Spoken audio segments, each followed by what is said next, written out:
Frankie, my friend. Now, they say never cross the line, but we have crossed the line into the Badlands of Hackney to be here for the Gala Screening of Pusher. I've got to get hold of some money today. I've got a batch coming in from the dam. Loved your character, very kind of in tune with the grittiness of the film.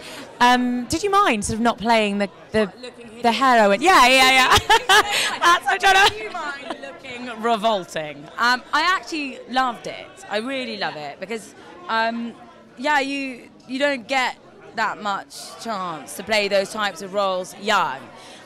You get a chance later on and you get strong chicks, but most of the time you have to be attractive and quite passive, and it's so wonderful to play a character who is really quite kind of, and yeah. You had that amazing scene at the beginning when it was so shocking about talking about where you were going to keep the drugs, and I mean it was amazing, so gripping so early on. I just kind of love it. It just made me laugh. I mean, my parents won't, obviously, discussing on just how much I can put in various orifices. Oh dear. I am method, by the way. Didn't want to ask that. Yeah, no, it's a really great role. It's a fun role in a film which is has such an incredible amount of creative talent behind it. As soon as I watched Lewis's short Bamboleo, it was when I knew I wanted to work with him, and also a revisioning of a really old genre, which we've seen these East End gangster movies, but this is done with colour and lightness and humour, and there's a real humanity to the characters, which I just don't think you get that often. And how does it portray London? How does it portray London? I don't think it really portrays London. I think it portrays a particular world, and that world is Frank's. Yeah. It's not. It's almost. There's something heightened about the reality, the colours that he uses, and the speed of the world. Yeah. There's something, which is what I like about it, is that you're not shooting a film in sort of blues, and it's not kind of, you know, really down there and gritty and edgy. And what this is a make-believe world where you have a hero's journey. In a way, it's kind of got a cartoon element to it, you know, and the villains are lovable villains in a kind of way that a Disney character is. I know, you've been speaking of them tonight. I think Disney characters spot on. There's something sort of out of this world about them. It's true, and the way Agyness looks as well. She's kind of ethereal. She's the sort of princess, and Frank's the sort of hero, and the colours are bright, and it's fun. I guess that's what's so fantastic about your character, is that Agyness's character is just this fresh, beautiful, almost angelic figure, and you kind of directly contrast it. Yeah, it was quite fun, and when you see those two sort of female roles together, it's interesting to look at the difference between them. Yeah, Agyness is just, I mean, if I was that beautiful, then I just enjoy having copy deck shoved up my nose and pretending I'm taking drugs. I mean, you know, the more interesting the character, the more fun, I think. But it is, you're right, there is that dichotomy. How much? Half a key. That's a lot of gear, mate. Frankie, you're my friend, but you're my man. Well, this way you'll get the £3 quicker. Well, mostly I concentrated about how to make this character. Eh? And when we start, before we start shoot in London, I think, okay, maybe I'm not so sure how things are going on in London, but it was a big support that I should play a guy from a Turkish community, and I have a pretty clear idea how people live in this, from Denmark and from Yugoslavia. So that was that one. Get the gear up, do the deal, come back with the money. And why did you decide to remake this film? I didn't decide. It was Rupert Preston, the producer, who actually I'd worked with for many years, said that he wanted to do it. And I said, okay, whatever you need from me. And what do you think the greatest change was that you brought about from the original? I think that the London setting certainly opened up the film to a much larger audience, and it's in English, which is a huge difference. And I think that the way that Lewis decided to shoot it was certainly a very different take on a very conventional story. We don't have the dope, And I don't have the money. Fran, you owe me 55,000. When the producers approached me to shoot Pusher, I thought, I can't do that. That's Nicolas Winding Refn masterpiece. It was too much of a responsibility. I felt I couldn't do it.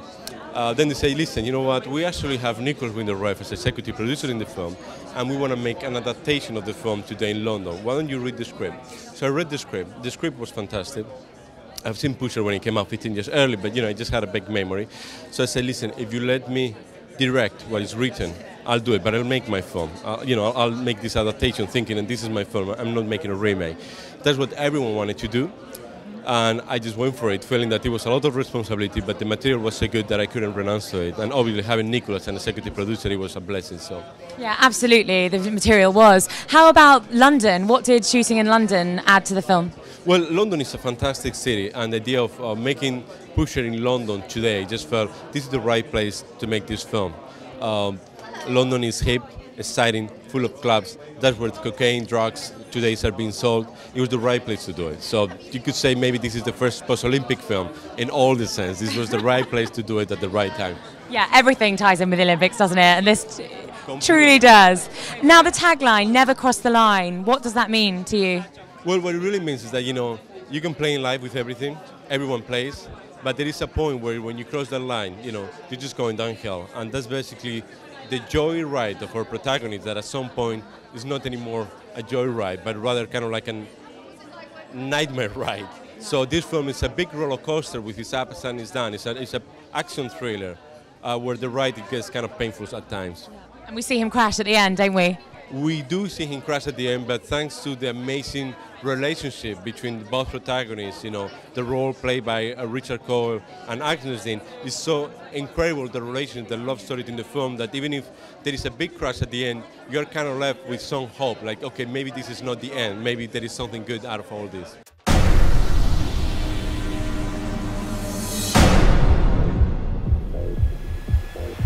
What was it like to film in such a dramatic, violent film? Well, I'm a fan of the original Pusher film, so I kind of knew what to expect, and I was glad that they were doing an English language remake of the film. I often play very vicious, tough guys anyhow, so I'm quite used to that aspect of it.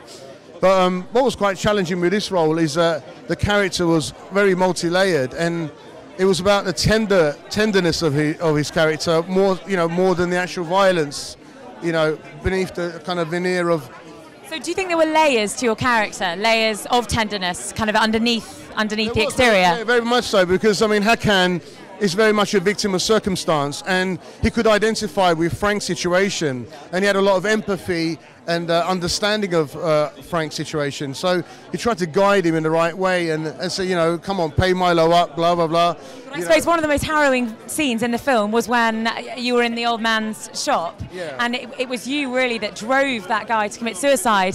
So in a way, you were involved with the most violent scene in the film, despite maybe the tenderness that's underneath. Yeah. But I think with my character especially, he's kind of it's just a means to an end. I mean, he's doing that job because he's getting paid to do it, and if he's got to cut somebody's kneecaps out, then he's got to do it, and that's all it is. I mean, he's in that situation. So yeah, I mean the pet shop scene, you've seen the film, have you? I have, indeed. Right, okay, right. Well, the pet shop scene it's very disturbing, and it does kind of stay in your mind after you've actually filmed it, but it was a very challenging part, that bit. But yeah, ultimately Hakan has potential for extreme violence, but I'm saying over and above that, he's also understanding of Frank's situation, and has a certain understanding of the problems that they're facing.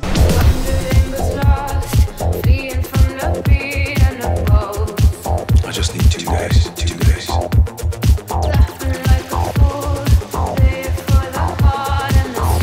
I am interested in the fact that you said that you didn't see the original Pusher, and you had kind of a reason behind that. Why was that? No, I just felt that we were making a very different movie, and I didn't feel that it would be of any use or any help to me. I have an immense amount of respect for it, but I don't think that the Frank in that film is akin to the Frank in this film. I think they're very separate and very different, and I didn't really want to be carrying, you know, Kim Bodnia's shadow with me into this. So. And would you watch it now out of interest to compare? Yeah, but I probably will, hopefully, before I die. Not right on now. the bucket list? Yeah, maybe, yeah. On the bucket list. I suppose a kind of comparison naturally arises between this and Trainspotting, and that sort of has these iconic images of Edinburgh and the Edinburgh streets. Do you think this is going to be the big film that shows the gritty side to London? I don't know. I think, you know, I'd like people to see London differently. I think we portray London in a very different way. I don't think it's your average guns and drugs East End story. I think London for me in this film is like a living, breathing, vivid, colourful animal. And I think I don't think that it's been shot that way and presented that way. And I think that's largely because we have a Spanish director. Luis is a Spaniard, and I think he has a very different take as an outsider on London. And that's very interesting, I think. And finally, the tagline of the film, Never Cross the Line. What does that mean to you and then to Frank? Well, I think really it means, you know, if you live by the sword, you have to die by the sword. And that's what the line is. I think you cross the line, then you have to take the consequences. Keeps getting bigger and bigger. Just need more time. You seem like this angelic figure in the film. How was it kind of portraying that? It was so fun because it was as if like I was playing two roles. You know, she was at work and she had this like crazy persona of like, you know, look at me, look at my body, I'm like naked and being sexy. And actually, when you had that wig on, I didn't think it was you, and then until you took it off. I know, amazing. And then, you know, and then she's at home and she wants to be seen, you know, and she's not being seen, you know. So it's really sad. It's like you want to just like grab her and like a delicate flower. Yeah, take her away. Yeah. And then at the end of the film, when you take the drugs and the money from Frank, what's the kind of significance of that? It's such a powerful moment, but what did it mean to Flo, do you think? That enough's enough, you know. It's like promises, you know, and she really believes him when he says, let's go away to Spain, you know. And it's not just about not going to Spain, it's like he'll never be able to love her. And I think she realises that in that moment, and it's like, you know, she's cutting him running, you know, good on her. Feels like you're on a train, you wouldn't get off. Where is the money? I'll get it. Now. Can you get it now? Right now! That's it from this edgy, punchy, visceral gala screening of Pusher. I'm Rachel Mullins for Premiere Scene. Just need more time.